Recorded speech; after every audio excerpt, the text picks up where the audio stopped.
In Hebreërs 12 begin die skrywer met die beeld van 'n groot skare geloofsgetuies wat reeds die marathon klaargemaak het.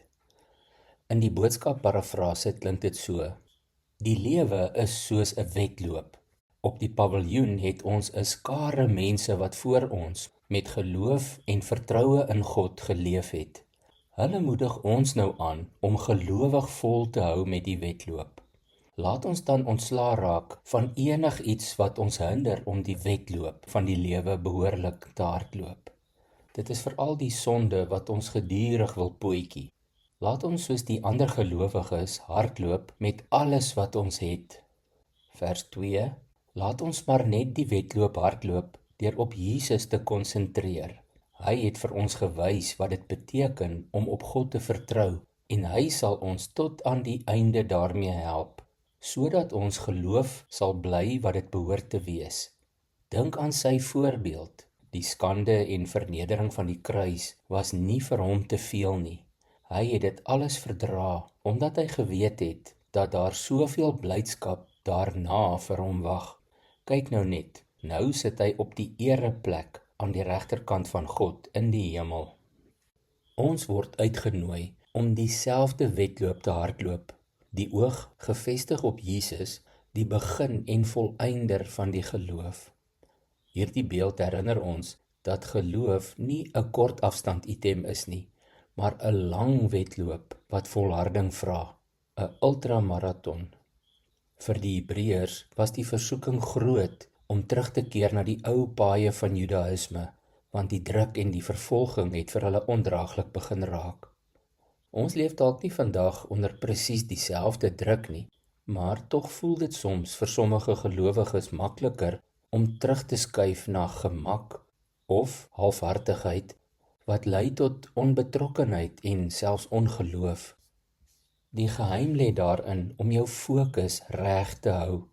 Kyk na Jesus, nie na jouself of jou omstandighede nie. Hy het die kruis verduur en die skande verag en sit nou aan die regterhand van God. Hy is jou voorbeeld en jou kragbron.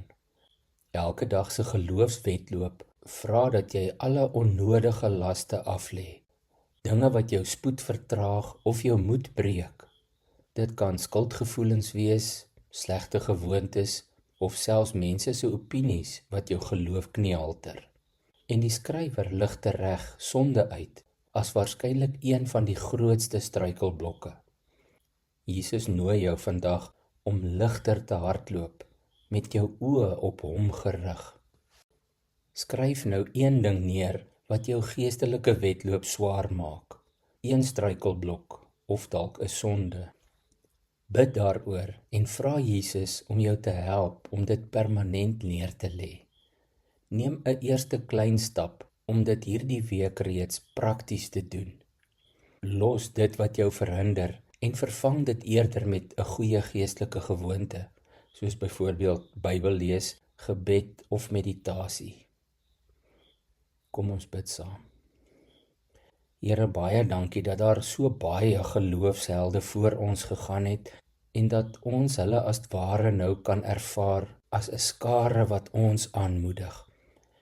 Maar meer as dit, Here, help my om wanneer ek in hierdie geloofswedloop die een voet voor die ander moet sit, om my oog op U gefestig te hou.